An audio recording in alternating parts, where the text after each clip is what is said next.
October the 13th, 1995, the survivor is Claire Kaplan Leba.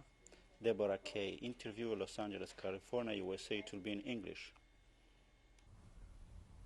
I am Deborah Kay, interviewing Clara Kaplan on October 13th, 1995 in Los Angeles, California, United States. Would you please tell us your name and your date and place of birth? Yes, my name is Clara Kaplan. I was born in 1926, November 20th in Berecsas, Czechoslovakia. Okay. Can you describe a little bit about your childhood and growing up there? I have a wonderful childhood because Czechoslovakia was a beautiful country and there was no anti-Semitism. Therefore, my father comes from a large family of 9 children, and everybody migrated to the United States except my father because he had a wonderful position. He was an executive director at the Hungarian Baron and had 5 children, and he didn't think that he wanted to take on the world, go somewhere, but we had it pretty well where we were at, which that was a mistake. Mm. What exactly did he do then? He was a executive director of a Hungarian baron. He owned a lot of land and property, and we lived in his castle, and he would come on periodically from Hungary. He lived in Hungary, bring the money, and I remember he used to wrap it into his shoes. And everything was okay until the Hungarians took Czechoslovakia back in 1938. See, don't forget, Czechoslovakia was Hungary before World War I in my mother's time. And from that on, it was very bad for the Jewish people. The first night when the Hungarians marched in, the Gestapo kidnapped my father.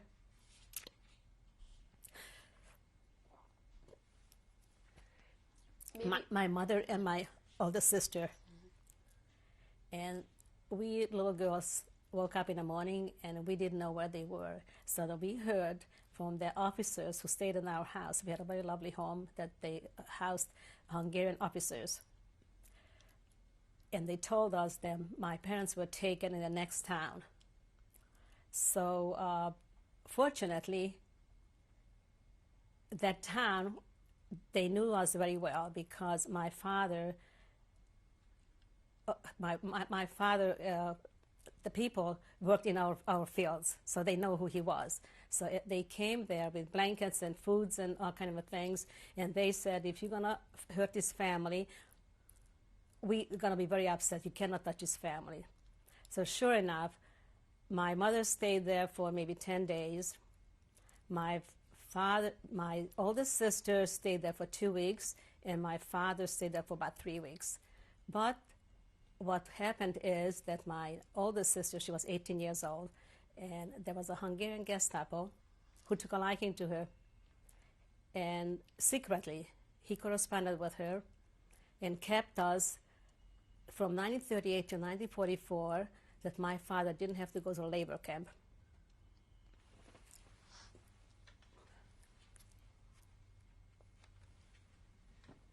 And this was all because of this one officer? Because of one officer, yes.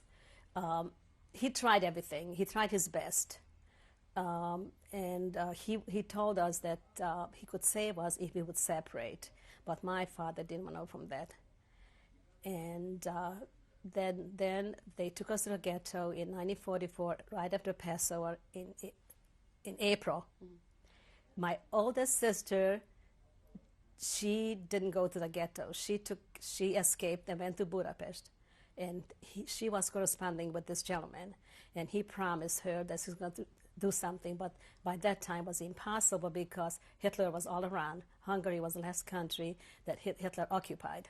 Mm-hmm. Before we go on to that, I would like to know a little bit more about your family then, maybe the names of your sisters. Yes, we are a family of 5 girls. Mm-hmm. I guess my father always wanted a boy. He needed in his farm. And I guess he must have stopped at 5. Mm-hmm. My oldest sister was Viola. Viola. She was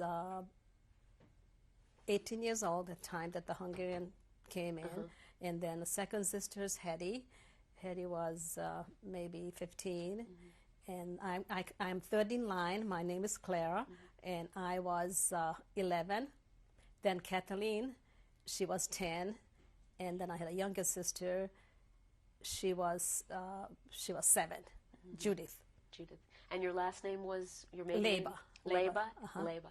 And were you a particularly religious family? We were very religious, very observant. My father would go to temple during high holidays, and he would but just very observant. And I know he laid twirl every morning, even when he wasn't home. You know, he stayed on the farm many times for weekends, and he laid twirl there. But otherwise, to go to temple like every day or every Shabbat, he didn't do that. Did you belong to a synagogue? Yes, we belonged to a synagogue. Bereksas had a beautiful synagogue. How large of a town was Bereksas? Bereksas? Gee, I don't know. I really don't know. Was it small? It was a medium, not too small. Town. No, it was a pretty large town. There's a very large Jewish community.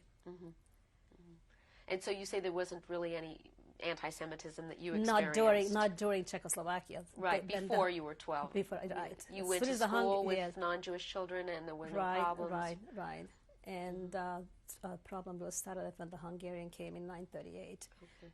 But they joined the Hungarian Gestapo, joined the German Gestapo. That was just as bad, maybe even worse. So this period of time, though, from 38 to 44, as you say, it probably would have been worse for you, except for this officer. Right. And what were conditions like? How were they different from before 38? What do you remember about the differences? Well, that time we couldn't go to higher education, and they were taking people to a labor camp. And my father had an excuse from this officer that he had a Blue Cross or whatever from the Second World War, and he kept him going to the labor camp until 1944. Was he able to continue working, or he was? Yes, we had everything. We continued he had his estate, and we remained in our home. And everything was okay until 1944. But you weren't able to continue not education no. or schooling? No. Yeah. Were you able to move around freely? Yes. Well, in 1944, when the Hungarian came in, we had to wear a yellow star. And I used to go to town because I was blonde with the blue eyes, so they didn't think that I was Jewish. And I would buy for my father, he newspaper, and he was a very heavy smoker and would buy his cigarettes. And because we wouldn't let him, we knew they were looking for people like him. First, they picked up the affluent ones. And he was among those, of course. What they did is they stripped us from everything before we went to the ghetto. You had to give so much cows. If you don't give so many cows, they're going to kill so many Jews. You have to give so many potatoes, so much wheat. But by the time we went to the ghetto, we were actually stripped of everything except our clothing. So all you had on were your clothing? Right. We were able to take all the clothing that we wanted and we took plenty of it. So where did they tell you were going when you? They told my father, especially because he was very well known in agriculture, that he's going to a farm to teach agriculture, and he believed in it. He really believed in it, and he wasn't a dumb man. He was a pretty bright person. So you all went together. The family stayed together into the ghetto. We all went together to the ghetto, except my older sister. She decided she's not going to go to the ghetto. She escaped, and she went to Budapest. And when the Hungarian police came to the ghetto to check everything out, they wanted to know where she was because they knew us. We used to give them fruits and wines, during the holidays. And my father said to them that, I want you to go look for her. She's in Budapest, and pick her up and bring her here. And what happened? Well, it didn't happen. I mean, they weren't going to look for her. Yeah. Budapest is a big city. And we stayed in the ghetto till about, I think, a couple of months. And periodically, the German officer were checking things out. That's one thing I never forget. We were in a brick factory. And the brick factory is, they have open sides, for the bricks to dry. So we slept on straws, and we were the first ones at the entrance. And when German Gestapo came, he had a baton and hit my father over the head. That was a terrible, it hurt us very much. And everything was okay in the ghetto. He was in charge of that they had the food, the distribution of food, and they told him that he'll be the last one to go because they need him desperately to go to a farm to teach agriculture. What else was condition? What were the conditions like though in the ghetto? You said it wasn't. You had enough to eat. Yes, we had enough to eat. People would come. They knew us. We would go to the gate, and they would bring in food, and there was enough food to eat. Did you do any kind of work or job? I was helping out newly arrived people that they brought in. We had to process them, and some weren't so dirty, and they would take the clothing off, and they had to sterilize it. And I was in charge of that. You were sterilizing clothing? Yes. Well, I wasn't actually doing it, but I was helping with that. And then we stayed in the ghetto for about 2 months. And the sad part was that after they stripped us from everything, my mother still had her wedding ring. And the Hungarian police came with a bucket, and she had to come up and take up her wedding band. And we as little girls had little earrings, but they were screwed in, and they came and they took it out with a plier. And that was very painful. And I had a little Jewish star, and I hid it in the bricks. And I often wonder many times, gee, I would like to go back if I could find a little Jewish star. So you were there for several months? Just for a couple of months, not too long. And this was in 1944 That was 1944 already, the summer? Yes. 1944, right after Passover. We even took some leftover matzah that we took with us to the ghetto. And see, we didn't have to go anywhere to be put on a boxcars because the brick factory had tracks, and the boxcars came right there. And they loaded us in the boxcars, and my father jumped off and brought some more clothing up, and we still didn't know where we were going. And I can't remember how long it took us to go to Auschwitz. And all I see is I looked through the window one time, and I saw both sides of the tracks with the German soldiers right up, and evidently they must have seen me, and they threw a rock right into the window. Of course, the windows had barbed wires. I don't know how much they were able to see me. And my father divided the room with a blanket for people who had to go to the bathroom. He was, very, very capable and very caring person. And you were still all together, the four sisters? We were four sisters and my parents until we arrived to Auschwitz. And we arrived to Auschwitz that time when the selection came, when we got off that boxcars. My father went one way, my mother with my little sister went the other way, and three sisters. We were together one way. So we remained they took us to a C lager, a block. C block, where, first thing what they did is they got you undressed and shaved your head. And I asked the man, would he leave just a little hair in the front? So I don't remember what he said. I don't even know if he was a Hungarian or they had all kinds of people that that did this kind of work. And from that on, we didn't see my mother, my little sister ever anymore, I guess. They just went to the crematorium that time. And the Polish people were there for years, and they were very upset with the Hungarians that we didn't help it. We didn't know. We were so close, we didn't know. We knew that they took Jews who was Polish citizens, they took over the border, but we didn't know that what they were doing to the Jews in Poland, but in Auschwitz.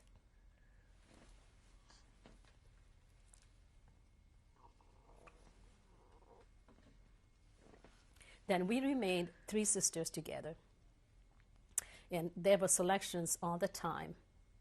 And one of my sisters, I was 16, and my younger sister, we told them she was 17 because I was smaller. They kept thinking that we were twins, twillings all the time. They pulled me out so many times. I was just the grace of God that I survived. Why did they pull you out? Because they thought that we were twins. They called them twillings in German. They were experimenting on twins. And we convinced them that I was younger one and she was the older one, year older one. So then one selection came and they took one of my sister out, Hetty, out. She was a little heavy built, and she helped carry food from one block to the other. But we never saw her anymore.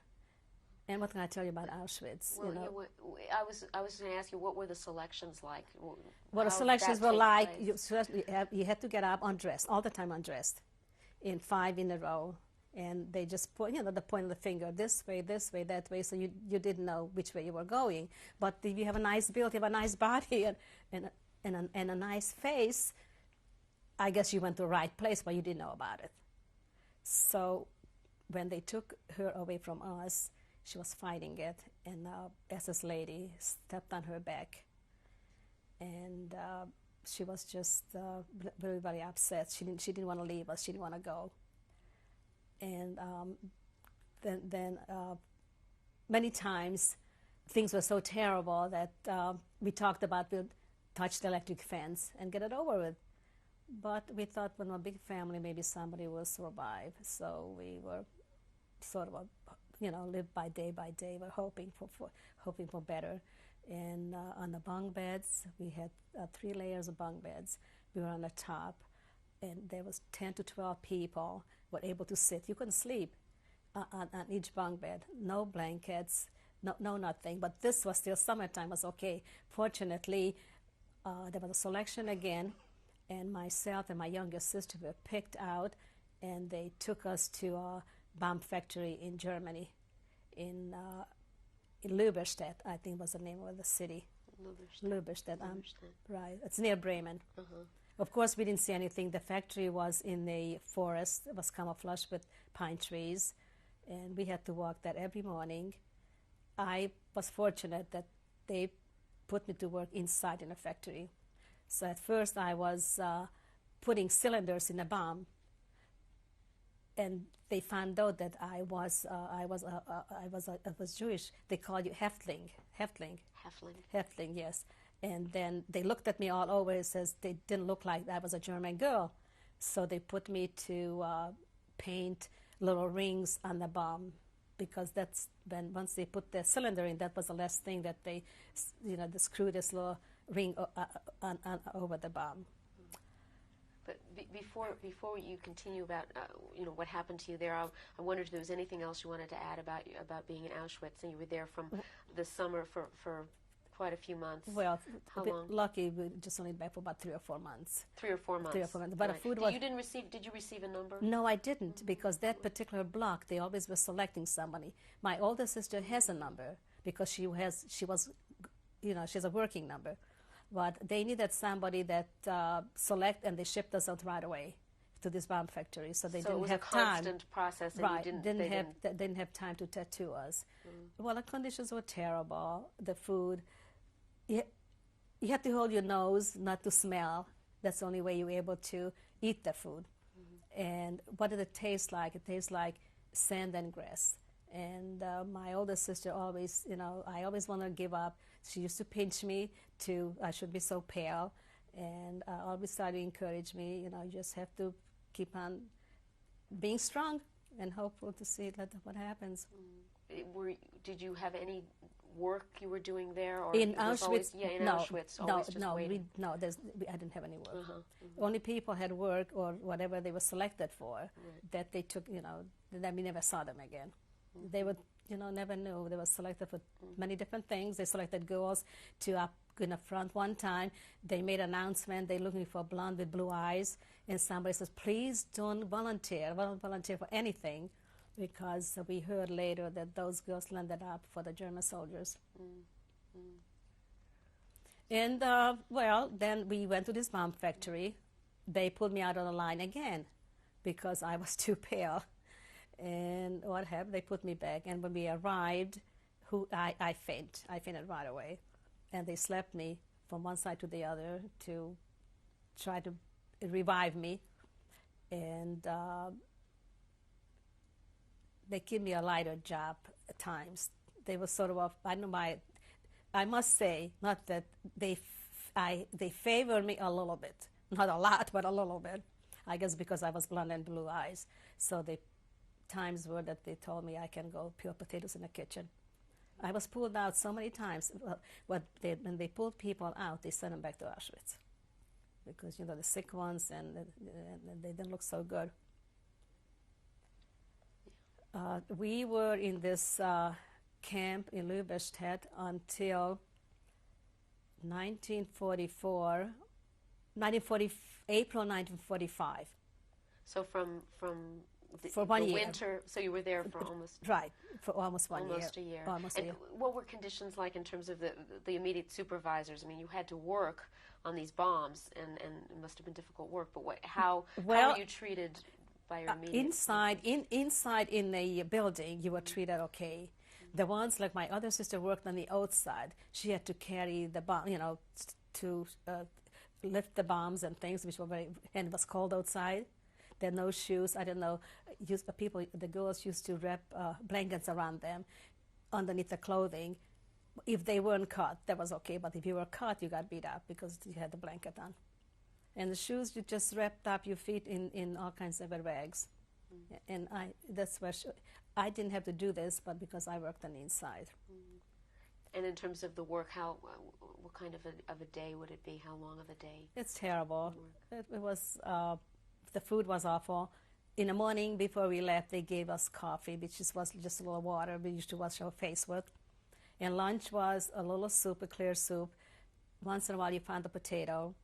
And then we had to march. I don't know, it must have been about a couple of miles from where we were housed to the factory. And then we had soup at night again. And I got a little bit close with the lady who was serving the food. So when she saw me coming, she gave me an extra potato. And when things were getting bad, we were a little bit, they knew that the Germans were losing the war. We were very badly mistreated. People were beat up all the time. Were you particularly singled out? You said the Jewish prisoners were, the Jewish workers were treated, maybe there were others there who were not Jewish in the factory?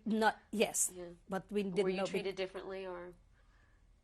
We don't know how they were treated because we weren't able to have any conversation. And they told us not to speak or not to speak to anybody. And when the war was getting closer, the liberation, then things came pretty bad. They one night they put us in a mess hall to be counted, see if everybody was, and the numbers was corresponding. And they kept us up for all night.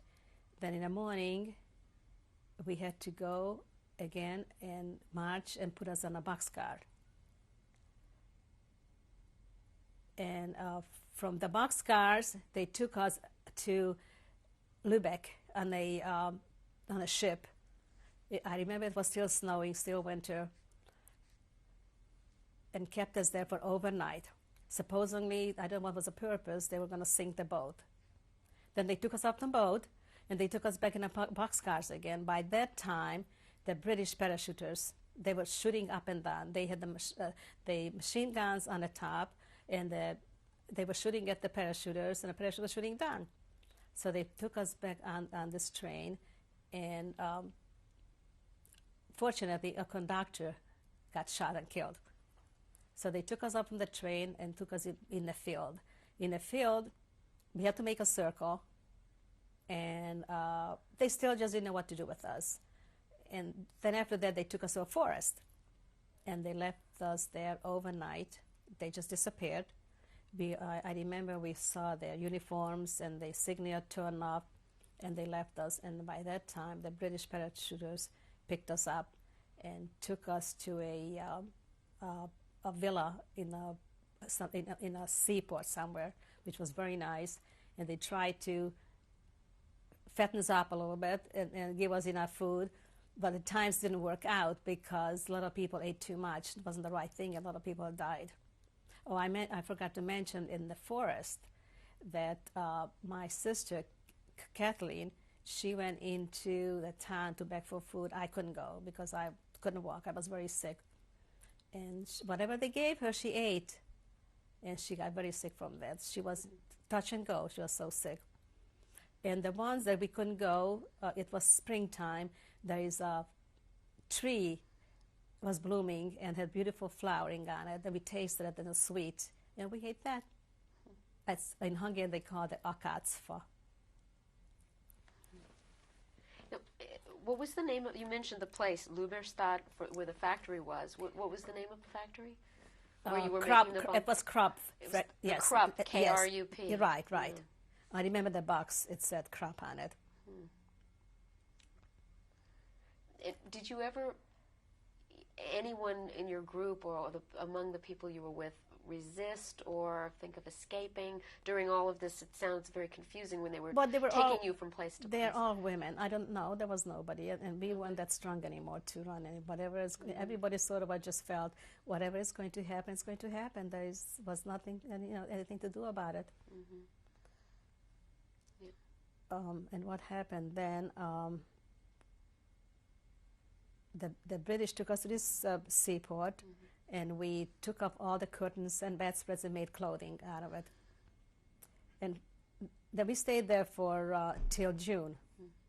We were liberated in May 5th, 1945.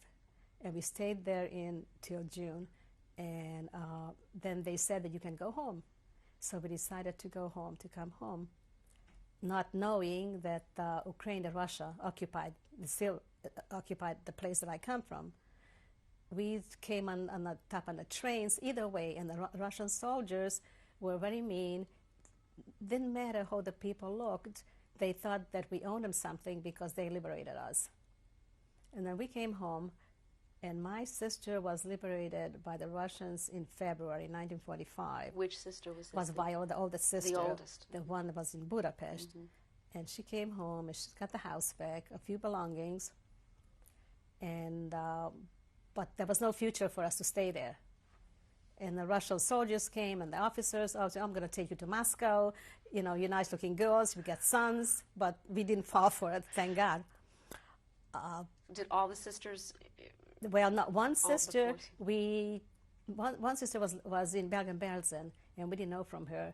And the Swedish government during the war picked up a lot of people and took her to Sweden. So they picked up, she was in Bergen-Belsen, and for weeks, I understand, she didn't know she was there because she was so sick. She had tuberculosis and all kinds of things. And somebody told my oldest sister that they think that she's in Sweden. So she went to the consulate, to Czechoslovak consulate, and she was on the first on our list. They had a list who they took to Sweden, and she found her, that she was in Sweden. Although we were corresponding with her, but she couldn't come here until she was, cured. Meantime, she got married there to another guy, a refugee from Poland, and she had a little girl, 5 years old, when she came to the United States.